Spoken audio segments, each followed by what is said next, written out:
আমার শুধু কি তাই, আল্লাহর নবী সরকারে আলম বিশ্ব নবী মুহাম্মদুর রাসূলুল্লাহ সাল্লাল্লাহু আলাইহি ওয়াসাল্লাম বলেছেন,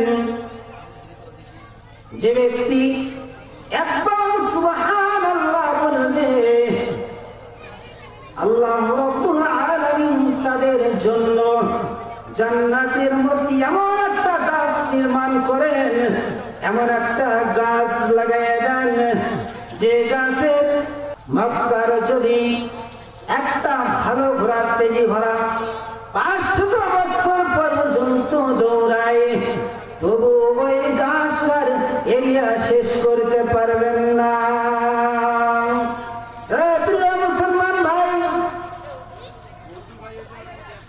শুধু কি তাই, আল্লাহর নবী সাল্লাল্লাহু আলাইহি ওয়াসাল্লাম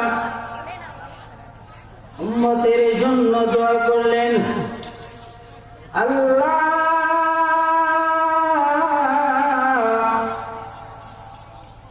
আমার উম্মত দুনিয়ার মধ্যে কত গুনাহ করবে, আমার উম্মত বুঝবে না, না বুঝে অনেক গুনাহ করবে, অনেক দোষ করবে। আল্লাহ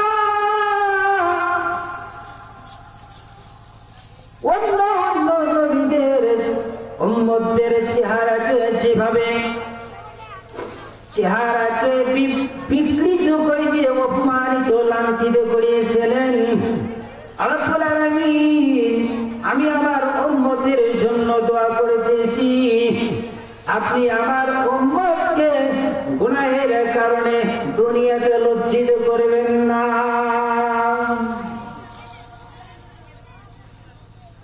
আল্লাহ তাআলা আমাদের নবীর দোয়া কবুল করে নিয়েছেন, যার কারণে আমরা আজকে সুদ খাই, আমাদের চেহারার মধ্যে কোনো পরিবর্তন দেখা যায় না।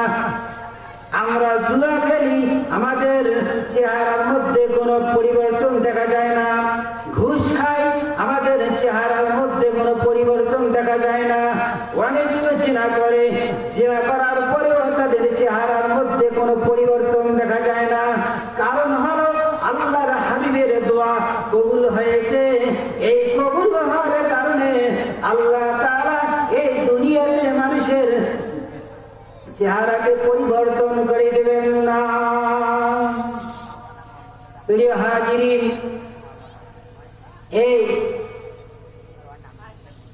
যে নবী আমাদের জন্য দোয়া করলেন, যে নবী মৃত্যুর সময় আমাদের জন্য দোয়া করলেন, সেই নবীর সুন্নতকে নিয়ে বাজে মন্তব্য করে কি করে না? করে কি করে না? আল্লাহর নবীর সুন্নতকে নিয়ে দুশমনি করে কি করে না? যে আল্লাহর নবীর সুন্নতকে নিয়ে দুষ্টামি করে, তাদের কোনো ধর্মীয় পরিচয় নাই। যারা আল্লাহর নবীর সুন্নতকে নিয়ে বাজে মন্তব্য করে, তাদের কোনো রাজনীতি পরিচয় নাই। যারা আল্লাহর নবীর সুন্নতকে নিয়ে দুশমনি করে, তাদের কোনো জাতীয় পরিচয় নাই, তাদের কোনো ধর্মীয় পরিচয় নাই। তাদের পরিচয় হলো তারা ইসলামের দুশমন, জাতির দুশমন, মুসলমানদের দুশমন, পুরা মুসলিম জাতির দুশমন। কথা বলেন ঠিক কিনা?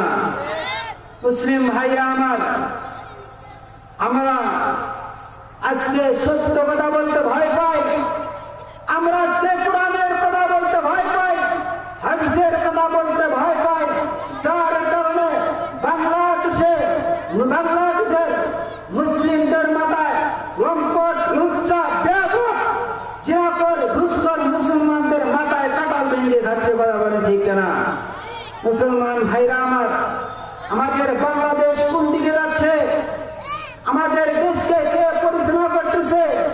বাংলার জমি আজকে কার হাতে চলে যাচ্ছে? আমরা একটুকু চিন্তা করেছি? আমরা চিন্তা করেছি আমাদের দেশ কারা পরিচালনা করতেছে?